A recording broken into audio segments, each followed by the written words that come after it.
Ramagundam MLA Raj Thakur Makkan Singh గురించి ఇష్టానుసారంగా మాట్లాడితే ఊరుకునేది లేదని లారీ ఓనర్స్ అసోసియేషన్ అధ్యక్షులు కొందూరు శ్రీనివాసరెడ్డి, టిప్పర్స్ అసోసియేషన్ అధ్యక్షుడు బడిక్కిల రాజశేఖర్ అన్నారు. ఈ మేరకు గోదావరి ఖని గంగానగర్ శివార్లోని అసోసియేషన్ కార్యాలయంలో జరిగిన సమావేశంలో నాయకులు మాట్లాడుతూ గతంలో బీఆర్ఎస్ హయాంలో లారీ ఓనర్స్ కుటుంబాలు ఉపాధి లేక రోడ్డున పడ్డాయన్నారు. ప్రస్తుతం ఎమ్మెల్యే రాజ్ ఠాకూర్ గెలిచిన తర్వాత లారీ ఓనర్స్ కుటుంబాలు మెరుగుపడ్డాయన్నారు. తమ ఎమ్మెల్యేపై బీఆర్ఎస్ నాయకులు ఇష్టానుసారంగా మాట్లాడితే సహించేది లేదని తీవ్రస్థాయిలో మండిపడ్డారు. సామాన్యులకు అందుబాటులో బూడిద, ఇసుక రవాణా జరుగుతుందన్నారు. ఎక్కడ ఎలాంటి అక్రమ వసూళ్లకు తావు లేకుండా రవాణా జరుగుతుందని వెల్లడించారు.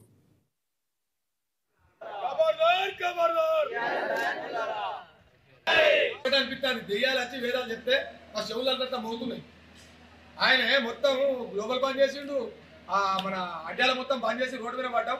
ఒక 2 నెలల నుంచి మొత్తం సీఎం దగ్గర తీసుకుపోయి సంఘానికి కొట్లాడి తీసుకొచ్చింది. ఒడ్ల లోడింగ్ మీరు కూడా పేపర్లో వచ్చింది చూసిళ్ళు. ఒడ్ల లోడింగ్ గురించి కొట్లాడలేని మన కలెక్టర్ ఆఫీసర్ అని ఒడ్ల లోడింగ్ మన సంఘానికి లారీ ఓనర్లా చెప్పించింది. అది ఎంత 1.5 కోటి టెండర్ మామూలు విషయమా? ఆలోచన చేసుకోండి. ఇంకొకటి జిప్షన్ లోడింగ్ ఎన్టీపీసీలకు వెళ్ళి బడాబాబులందరూ టెండర్లు వేస్తే కూడా అది 650 రూపాయలు టెండర్ వేసిన టెండరు ఇలా రోజుకి 20 లారీలు జిప్షన్ లోడింగ్ పోతా ఉన్నదంటే ఎమ్మెల్యే వారి దయ వల్ల ఇలా మాకు జిప్షన్ లోడింగ్ వచ్చింది. ఇంకొకటి బైట్ లోడింగ్ కానీ ఇప్ప మాకు వ్యాన్లకు గొడవలు అవుతుంది. ఎప్పటికీ ఇద్దరిని కూకబెట్టి సామరస్యంగా మాట్లాడి ఇద్దరు రావాలేరా బాబు, మీరు లొల్లి పెట్టుకోకూరి, సమానంగా కొట్టుకోరు అని చెప్పి మాట్లాడిచ్చి రోజుకి 20 నుంచి 25 లారీలు లోడింగ్ ఆర్ఎస్ఎల్ లోడింగ్ ఇస్తా ఉన్నాడు.